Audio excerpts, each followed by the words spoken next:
Gold and diamonds jewellery है, यहाँ पर भी हमने अच्छा खासा नंबर्स आता हुआ देखा है। नीलेश हाय, आपको भी इस चर्चा में शामिल करेंगे। As of now because wedding season start होने वाला है, फेस्टिवल सीजन ऑलरेडी स्टार्ट हो चुका है और गणपति के बाद माना जाता है कि डिमांड अच्छी खासी निकलती है।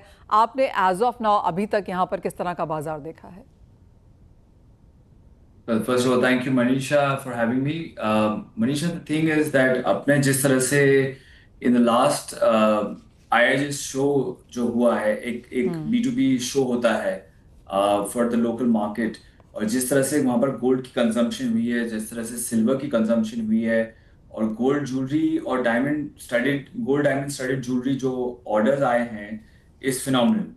ऑर्डर्स इतने हैं कि काफी अच्छे सीजन का एक डिमांड हर एक रिटेलर एक्सपेक्ट कर रहा है, and that is the reason why there has been more demand for whether is, आप बोलो सिल्वर ज्वेलरी बोलो, आप गोल्ड ज्वेलरी बोल रहे हो, आप डायमंड स्टडेड ज्वेलरी बोलो।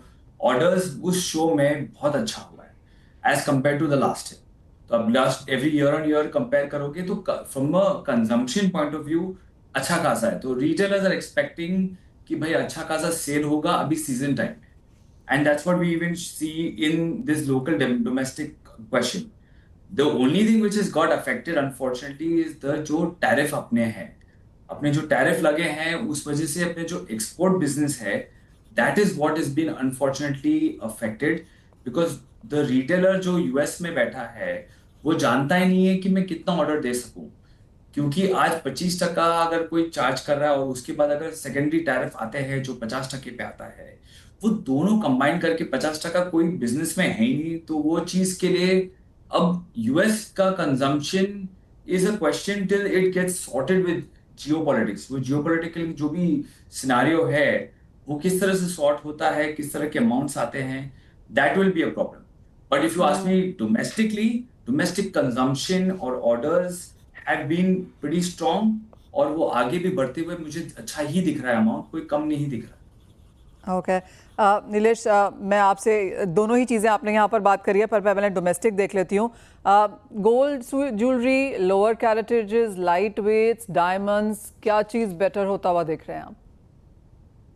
अब इस वक्त डायमंड्स में यही है कि डायमंड के obviously prices have reduced from the last few years, तो it is become more lucrative to for people to buy diamond studded jewellery. और उसको उसको पैरेलाइज करने के लिए आदमी ने एक एक ऑर्डर्स 14 केटी और 10 केटी में चल रहे हैं, और वो डिमांड की वजह से आपका 14 केटी और 10 केटी में ज्वेलरी के ऑर्डर ज्यादा आए हैं, डायमंड के भाव भी कम है।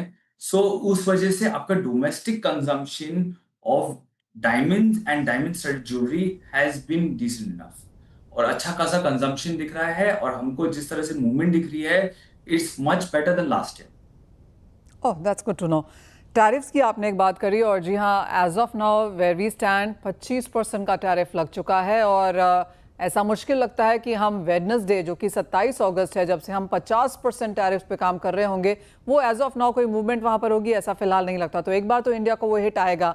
एक्सपोर्ट के नंबर्स फेस्टिवल्स के लिए या हॉलीडेज के हिसाब से, क्रिसमस का जो सीज़न है, आप कहेंगे इंडिया के लिए वो थोड़ा सा यहाँ पर खराब जाएगा इन सेंस ऑफ एक्सपोर्ट्स?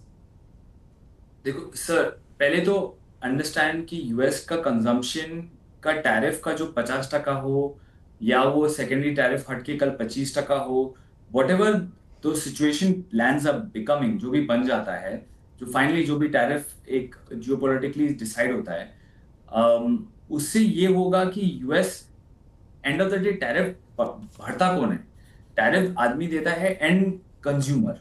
अगर end consumer is going to be ready to pay 50%, जो मुझे रियलिस्टिकली लग रहा नहीं है, तो जो जो जूलर है उसके पास स्टॉक, जब तक वो डिसाइड करे कि वो 25% देने के लिए तैयार है और वो स्टॉक अपना बढ़ाना चाहता है, तो दैट्स अ क्वेश्चन कि वो होगा। अब आप मेरे को बोलोगे कि टैरिफ से इंटरनेशनल सेल अफेक्ट हो रहा है, यस एब्सोल्युटली। आज कहीं ना कहीं ऑर्डर्स कहीं ना कहीं हॉल्ट पे आ गए हैं, कोई ना कोई बोल रहे रुक जाओ, हम लोग को सॉल्व सोल्यूशन आने दो, तो मैं डिसीजन लूं कि आगे कितना मैं आपको ऑर्डर दे सकूं। तो ये सब चीजें एक अभी एक डिबैकल हो गया है, एक तरह का असमंजस पैदा हो गया है कि क्या करना क्या है from an export point of view. तो इस वक्त कोई डिसीजन कोई ले नहीं रहा लेना है। मुश्किल है, आई गेट इट। पर नीलेश, एक मेरा फाइनल सवाल है कि क्या डोमेस्टिक सेल्स इतनी अच्छी रहेंगी कि हम इंटरनेशनल को एक बार थोड़ा सा लेट गो कर सकें इस सीजन के लिए, या फिर आपको लगता है ये एब्सोल्यूट नुकसान है? देखो, डोमेस्टिकली आपका कंजम्पशन कोई इफेक्ट नहीं होना, बिकॉज कहीं ना कहीं अपनी जिस तरह की इंडियन बिजनेस मॉड्यूल है, उससे कोई आपका एक्सपोर्ट फैक्टर जो है वो अपना ज्यादा इतना अमाउंट नहीं है as compare to that will affect the Indian domestic consumption. Correct. Indian domestic में ये बेनिफिट हो जाएगा कि आपको और product will be much more easily available, so that is the benefit that you will feel. आपको ये बेनिफिट आएगा कि भाई जो जिस तरह का आपका जो माल ये इंडिया में आपको और अवेलेबिलिटी दिखेगी, तो कहीं ना कहीं डोमेस्टिक कंजम्पशन में अवेलेबिलिटी ज्यादा हो जाएगी, because end of the day 90% of the diamonds that are cut वो इंडिया में ही होता है कट।